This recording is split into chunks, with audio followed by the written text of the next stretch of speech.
rich and frank exchange with all our interlocutors. It regrets that the Prime Minister, government ministers, police representatives, the Supreme Court prosecutor and other officials were unavailable.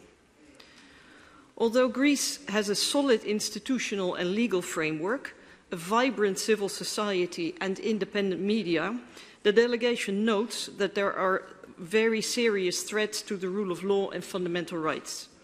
Checks and balances, essential for a robust democracy, are under heavy pressure. Scrutiny by dedicated bodies and free press is hollowed out. Justice is extremely slow and ineffective, leading to a culture of impunity. Corruption is eroding public services and goods.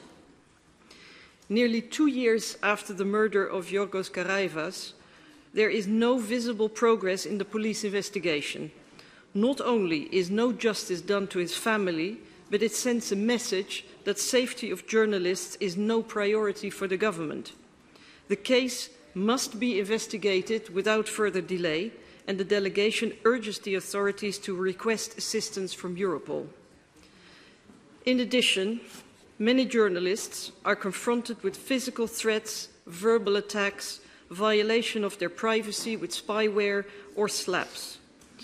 Media ownership by a small number of oligarchs negatively impacts media freedom and pluralism, resulting sometimes in dramatic underreporting on certain topics.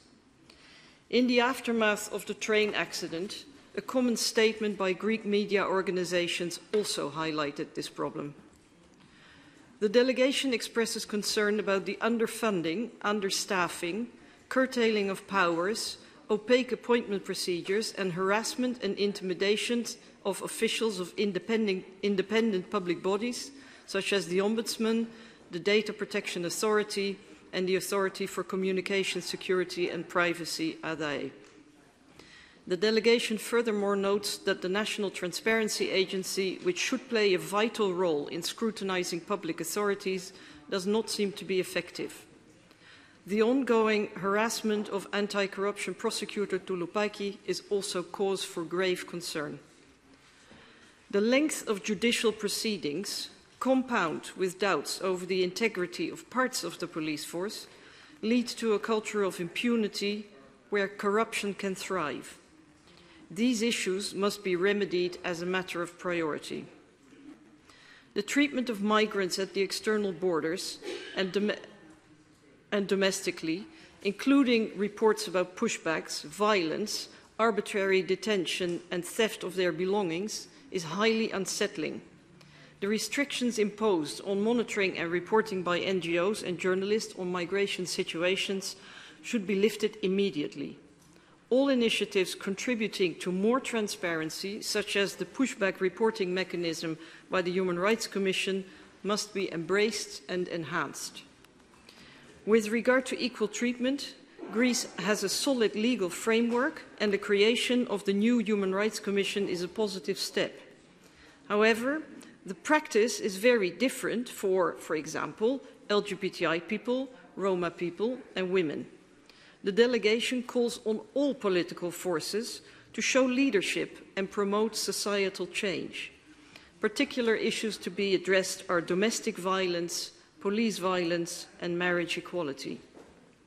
Finally, the legislative process needs to be improved by introducing real and meaningful consultation and by abolishing the controversial practice of omnibus legislation. And then all I wanted to say is a very big thank you to all the staff of the office, the staff of the delegation, and the interpreters who've done an amazing job. And I think you have made this visit to a very big success. Thank you. Thank you, Chair. We will now take some questions. I would like to kindly ask you to state your name and medium before submitting your question to the Chair. Thank you. Nectaria Stamouli from Politico.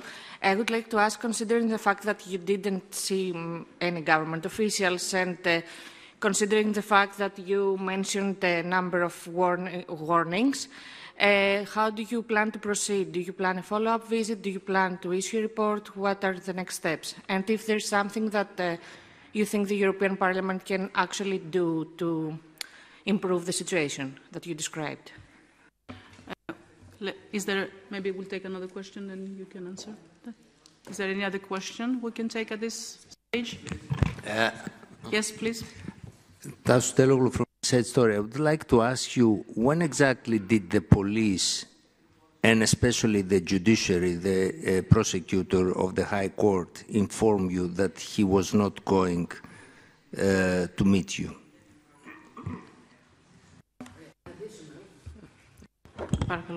In addition to this question, Kaki Bali from Avgi, I would like to ask you, did you have the idea that it was a deal between the Greek government and the persecutor not to come and see you? Okay, let's start with those three. Okay, let me take them in inverse order. As to the last question, I think that's a question you should put to them. We have extended an invitation and they accept or don't. As to the cancellation, I don't know the exact time. I would have to check with the Secretariat, but it was very last moment. As to further steps, yes, we will report back to Parliament. I mean, I have, as the chair of the Democracy, Rule of Law and Fundamental Rights Monitoring Group, I always report regularly to LIBE on all our activities, but there will also be a specific mission report, and when we return to Brussels, we will see if any other follow-up should be considered, maybe in the form of a debate or a resolution, but that will have to be discussed when we're back. Thank you. Are there any other questions at this stage? Yes, please. Hello, Yannis Simeonidis from CNN Greece. How necessary was it for your visit to take place this week because of the rail crash that took place last week? Could it have been postponed for next week or for 2 weeks later so that government officials wouldn't have any sort of excuse not to see you? Well, you know, this mission has been planned months ago. The presidency of the European Parliament last week considered, took a vote even, and decided that it was appropriate to go ahead. I also feel, having been here and having spoken to people, having met people, that that was the right decision. You know, as I said earlier, we have invited a number of people. It is for them to decide whether or not to accept, and they should answer why they didn't accept it. That's not for me to say. Thank you, Chair. Do we have any other questions? Yes, please.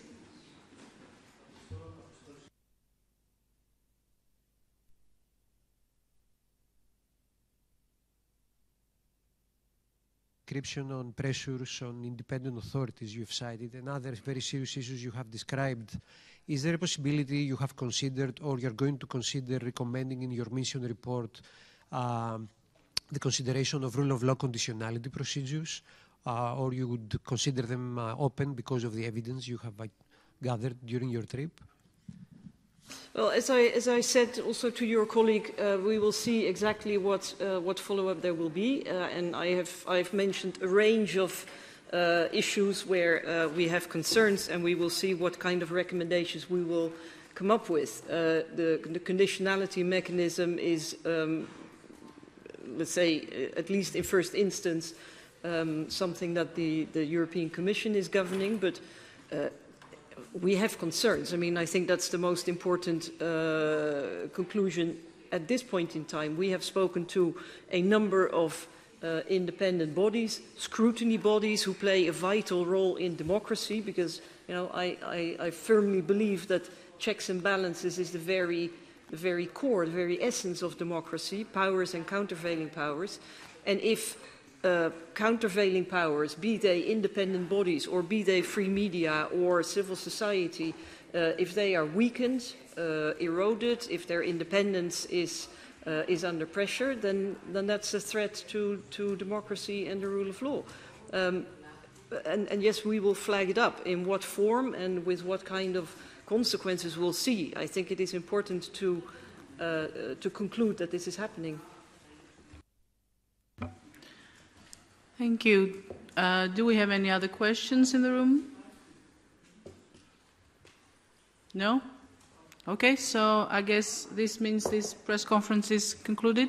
Thank you very much. The members will be in the room for a bit longer if you need to talk to them. Thank you.